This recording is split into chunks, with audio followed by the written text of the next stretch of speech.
हे परमात्मा, हे कृष्ण, आज फिर से आपकी शरण में आई हूँ। आपके शब्दों में वह शक्ति है जो अंधेरे को रोशनी में बदल देती है। आपके ज्ञान में वह सुकून है जो भटके हुए मन को ठिकाना दे देता है। आज हम बात करते हैं उस सत्य की जिससे हर इंसान डरता है, जिससे हर कोई भागता है, मृत्यु और साथ ही उस परम मुक्ति के जिसे हम मोक्ष कहते हैं। इस अध्याय में हम यही समझाएंगे कि मृत्यु अंत नहीं बल्कि एक द्वार है। इस द्वार के पार क्या है? तो आइए आज दुनिया की भाग दौड़ से हटकर अपने मन को शांत करें, गहरी सांस लें और खुद से पूछें, क्या मैं मृत्यु से डरता हूँ? क्या मैं जानता हूँ कि मेरे अंतिम क्षण में मेरी चेतना कहाँ होगी? क्या मैं तैयार हूँ उस यात्रा के लिए जो हर किसी को करनी है? एक दिन यह शरीर छूट जाएगा, लेकिन फिर भी हम जीते ऐसे हैं जैसे हम अमर हों। हम योजना बनाते हैं 10 साल की, 20 साल की, 50 साल की।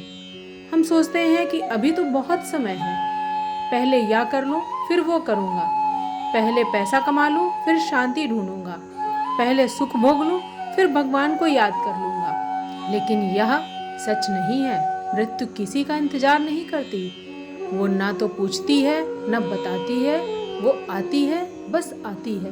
और उस वक्त हमारे पास कुछ नहीं बचता, न धन, न रिश्ते, न पद, न प्रतिष्ठा। बस बचती है हमारी चेतना, हमारे संस्कार, हमारे कर्म और हमारी आखिरी सोच।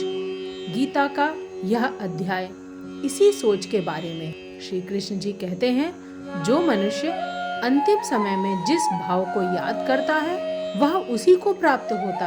यह बात सुनने में बड़ी सीधी लगती है, लेकिन इसकी गहराई अनंत है। इसका मतलब है कि हमारी पूरी जिंदगी, हमारी हर सोच, हर कर्म, वह हर भावना सब हमारे अंतिम क्षण को तय करती है। अगर हमने पूरी जिंदगी सिर्फ पैसे के बारे में सोचा तो मृत्यु के समय हमारी चेतना वहीं अटकी होगी। अगर हमने सिर्फ रिश्ते में उलझे रहे तो आखिरी क्षण में भी मन वहीं भटकेगा। लेकिन अगर हमने जीवन भर परमात्मा को याद किया, सत्य को खोजा, प्रेम और करुणा से जिया, तो अंतिम समय में हमारी चेतना उसी दिव्य ऊर्जा में विलीन हो जाएगी। अब जरा ठहरिए और सोचिए, आज अगर आपका अंतिम दिन हो तो आपके मन में क्या होगा? डर, पछतावा, अधूरी इच्छाएं या शांति और समर्पण? गीता में अर्जुन ने कृष्ण से कई सवाल पूछे। उसने पूछा, हे केशव, यह ब्रह्म क्या है? यह अध्यात्म क्या है? यह कर्म क्या है? अधिभूत, अधिदैव, अधियज्ञ, यह सब क्या है? और सबसे महत्वपूर्ण सवाल, अंतकाल में आप किस प्रकार जाने जाते हैं? यह सवाल सिर्फ अर्जुन के नहीं, यह हम सब के सवाल हैं। हम सब जानना चाहते हैं कि सत्य क्या है, जीवन का क्या उद्देश्य है और मृत्यु के बाद क्या होता है। लेकिन इन सवालों के जवाब किताबों में नहीं मिलते। यह जवाब अनुभव से मिलते हैं, ध्यान से मिलते हैं, आत्मचिंतन से मिलते हैं और सबसे ज़्यादा समर्पण से मिलते हैं। श्री कृष्ण जी कहते हैं, अर्जुन को समझाया, ब्रह्म वो परम सत्य है जो अविनाशी है, जो कभी नहीं बदलता। वह समय से परे है, रूप से परे है, नाम से परे है। हम जीव के भीतर वह ब्रह्मा ही बैठा है, लेकिन हम उसे देख नहीं पाते क्योंकि हम अपने शरीर को मन से खुद को जोड़े रखते हैं। हम सोचते हैं, मैं यह शरीर हूँ, मैं यह नाम हूँ, मैं यह रिश्ता हूँ। लेकिन सच यह है कि हम उससे कहीं बड़े हैं। हम उस अनंत चेतना का हिस्सा हैं जिसे ब्रह्म कहते हैं। आध्यात्म का मतलब अपने असली स्वभाव को जानना, यह समझना कि मैं कौन हूँ, यह जानना कि मेरा असली घर क्या है। और कर्म का मतलब है इस समझ के साथ जीना, अपने कर्तव्य को निभाना लेकिन फल की चिंता ना करना, प्रेम से जीना लेकिन अपेक्षा ना करना, देना लेकिन बदले में कुछ ना मांगना। अधिभूत का मतलब है यह संसार, यह प्रकृति, यह पंच तत्व जिनसे हमारा शरीर बना है। अधिदैव का मतलब है जो दिव्य शक्तियाँ जो इस ब्रह्मांड को चला रही हैं, और अधियज्ञ का मतलब है हमारे भीतर बैठा वह साक्षी जो परमात्मा हर कर्म को देख रहा है, जान रहा है, लेकिन कुछ नहीं बोल रहा है। वो बस है शांत, स्थिर और अनंत। इस सत्य को महसूस कीजिए। आप सिर्फ एक शरीर नहीं, आप एक आत्मा है, और वह आत्मा अमर है। मृत्यु सिर्फ एक शरीर की है, तो यह मृत्यु के बाद कहाँ जाती है? सच में स्वर्ग नरक होते हैं? क्या पुनर्जन्म होता है, या फिर सब कुछ खत्म हो जाता है? गीता इस पर बड़ी स्पष्टता से कहती है, आत्मा का जो गंतव्य होता है वह उनके संस्कारों, उनके कर्मों और उनकी अंतिम चेतना पर निर्भर करता है। अगर कोई मनुष्य पूरी जिंदगी भोग विलास में, स्वार्थ में, क्रोध में और लालच में जीता है, तो उसकी चेतना भी वैसी ही बन जाती है, और मृत्यु के बाद वह उसी स्तर की योनि में जन्म लेता है। हो सकता है वह फिर से मनुष्य बने, लेकिन उसी संघर्ष, उसी पीड़ा, उसी अंधकार के साथ, या फिर वह नीचे की योनियों में चला जाए। पशु, पक्षी, कीट, पतंगे, यह सब उसके कर्मों का फल है। लेकिन अगर कोई मनुष्य सच्चाई से, ईमानदारी से, प्रेम और करुणा से जीता है, अगर वह अपने कर्तव्य को निभाता है, बिना फल की इच्छा किए परमात्मा को याद करता है, तो उसकी आत्मा ऊपर उठती है। वह उच्च लोक में जाती है। वह शांति है, ज्ञान है, आनंद है। और अगर उसकी साधना पूरी हो गई है, उसका मन पूरी तरह शुद्ध हो गया है, उसकी चेतना परमात्मा में विलीन हो गई है, तो वह मोक्ष प्राप्त हो जाता है। फिर उसे लौटना नहीं पड़ता। वो इस जन्म मृत्यु के चक्र से मुक्त हो जाता है।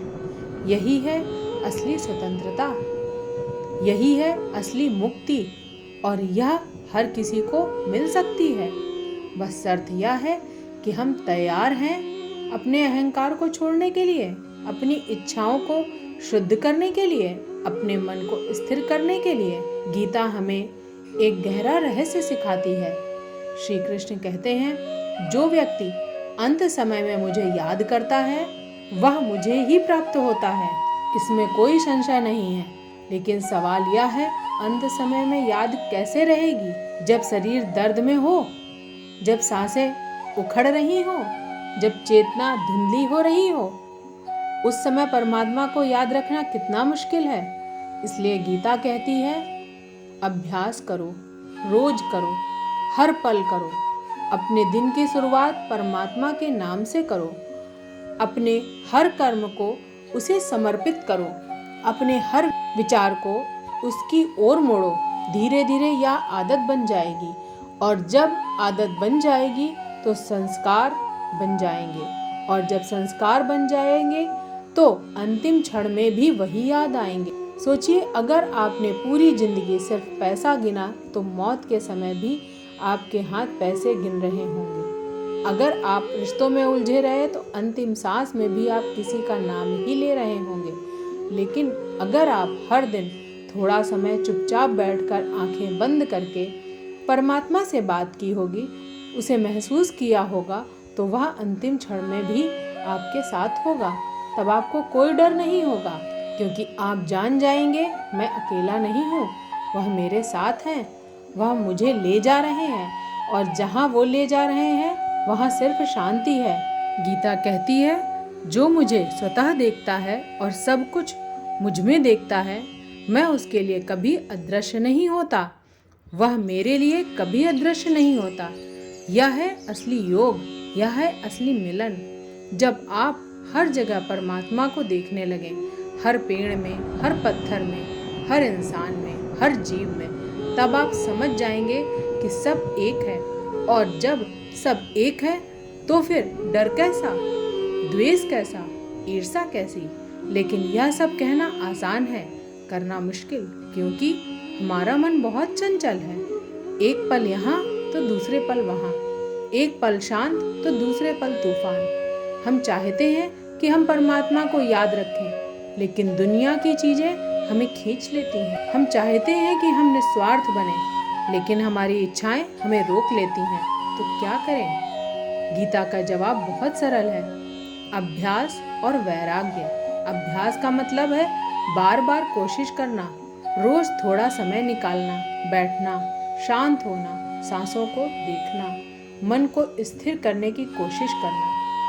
शुरुआत में यह बहुत मुश्किल लगेगा, मन भागेगा, विचार आएंगे, बेचैनी होगी, लेकिन अगर आप रोज करते रहेंगे तो धीरे धीरे मन साधने लगेगा, वो आपकी बात सुनने लगेगा और एक दिन ऐसा आएगा जब आप बैठेंगे और बिना किसी प्रयास के शांति आ जाएगी। वह शांति जो शब्दों से परे है। और वैराग्य का मतलब यह नहीं कि आप सब कुछ छोड़कर भाग जाएं। वैराग्य का मतलब है आसक्ति छोड़ना, लिप्तता छोड़ना। अपने कर्तव्य निभाइए, लेकिन अंदर से मुक्त रहिए। चीजों का उपयोग कीजिए, लेकिन उनके गुलाम मत बनिए। रिश्तों से प्रेम कीजिए, लेकिन उनमें उलझिए मत। यह है असली वैराग्य। और जब हम अभ्यास और वैराग्य साथ चलते हैं तो मन अपने आप शुद्ध हो जाता है। गीता हमें एक गहरा सत्य सिखाती है, ओम का रहस्य। ओम वो ध्वनि है जो सृष्टि के आरंभ से है, जो सृष्टि के अंत तक रहेगी। वह परमात्मा का सबसे शुद्ध रूप है, सबसे पवित्र नाम है। श्री कृष्ण कहते हैं, जो व्यक्ति अंत समय में ओम का उच्चारण करते हुए, मुझे याद करते हुए शरीर छोड़ता है, वह परम गति को प्राप्त होता है। ओम सिर्फ एक शब्द नहीं, यह एक अनुभव है। जब आप ओम का जाप करते हैं तो आपकी चेतना ऊपर उठने लगती है, आपके भीतर की ऊर्जा जागने लगती है, आपका मन शांत होने लगता है और धीरे धीरे आप उस स्थिति में पहुंच जाते हैं जहां कोई विचार नहीं, कोई शोर नहीं, बस एक गहरी शांति। तो रोज कुछ देर ओम का जाप कीजिए, चाहे सुबह हो चाहे रात में। बैठ जाइए, आंखें बंद कर लीजिए और धीरे धीरे ओम बोलना शुरू कीजिए। आज के वीडियो में बस इतना ही। वीडियो पसंद आई हो तो लाइक करें, शेयर करें और चैनल को सब्सक्राइब जरूर करें। जय श्री कृष्णा।